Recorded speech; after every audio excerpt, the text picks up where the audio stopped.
5. Usually at the morning ritual when the family members told their dreams, Jonas didn't contribute much. He rarely dreamed.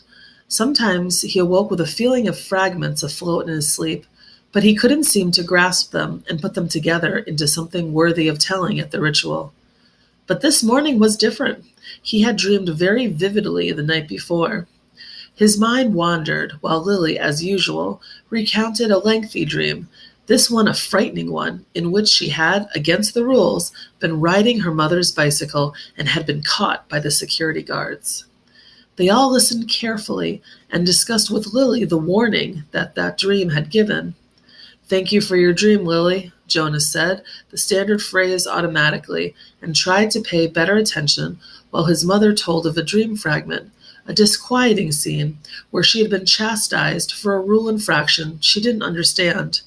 Together, they agreed that it probably resulted from her feelings when she had reluctantly dealt punishment to the citizen who had broken the major rules a second time. Father said he had had no dreams. "Gabe?" Father asked, looking down at the basket where the new child lay gurgling after his feeding, ready to be taken back to the nurturing center for the day. They all laughed. Dream-telling began with threes. If new children dreamed, no one knew.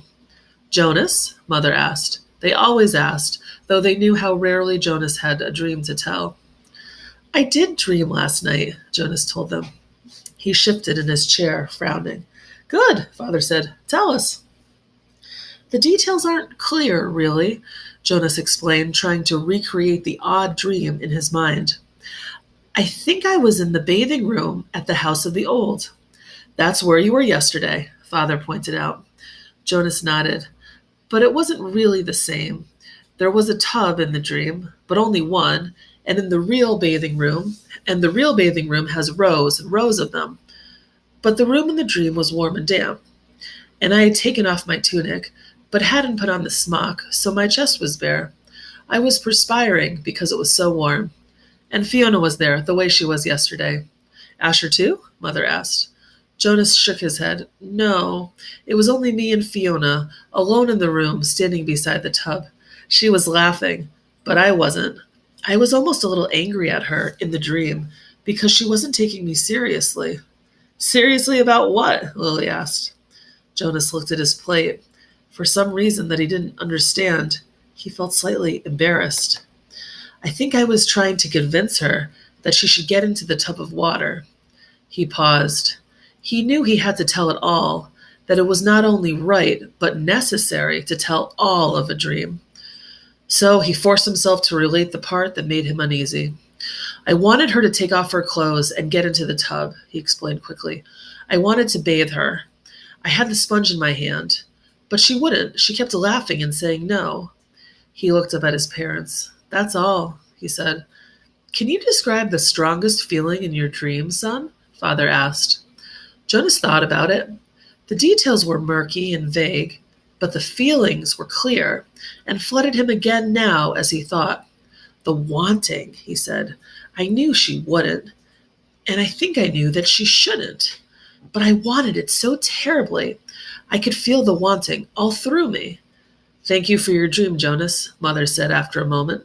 She glanced at Father. "Lily," Father said, "it's time to leave for school. Would you walk beside me this morning and keep an eye on the new child's basket? We want to be certain he doesn't wiggle himself loose." Jonas began to rise to collect his school books. He thought it surprising that they hadn't talked about his dream at length before the thank you. Perhaps they found it as confusing as he had. "Wait, Jonas," Mother said gently. "I'll write an apology to your instructor so that you won't have to speak one for being late." He sank back down in his chair, puzzled. He waved to Father and Lily as they left the dwelling, carrying Gabe in their basket. He watched while Mother tidied the remains of the morning meal and placed the tray by the front door for the collection crew.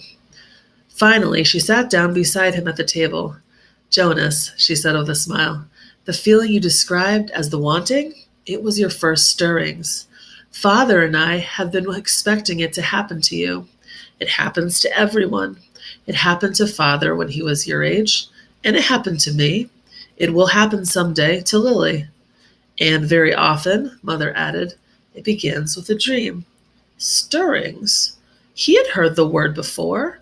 He remembered that there was a reference to stirrings in the Book of Rules, though he didn't remember what it said.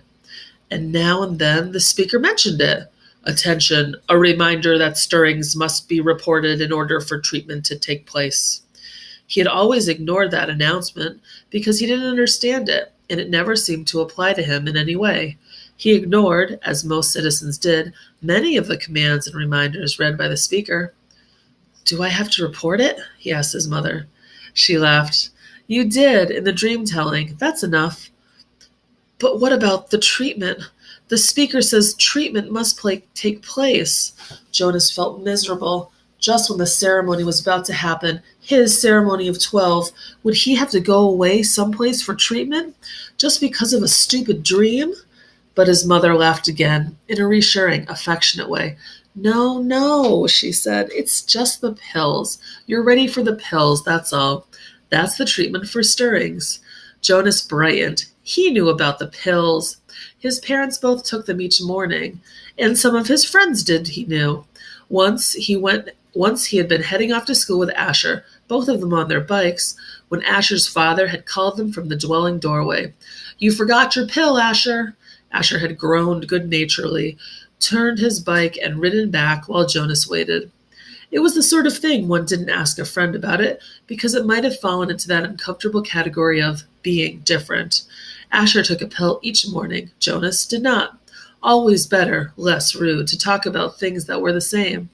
Now he swallowed the small pill his mother handed him. That's all? He asked. That's all, she replied, returning the bottle to the cupboard. But you mustn't forget. I'll remind you for the first weeks, but then you must do it on your own. If you forget, the stirrings will come back. The dreams of the stirrings will come back. Sometimes the dosage must be adjusted. Asher takes them, Jonas confided. His mother nodded, unsurprised. Many of your group mates probably do, the males at least. And they all will soon, females too. How long will I have to take them? Until you enter the house of the old, she explained. All your adult life. But it becomes routine. After a while, you won't even pay much attention to it. She looked at her watch. If you leave right now, you won't even be late for school. Hurry along. And thank you again, Jonas, she added as he went to the door, for your dream. Pedaling rapidly down the path, Jonas felt oddly proud to have joined those who took the pills. For a moment, though, he remembered the dream again. The dream had felt pleasurable.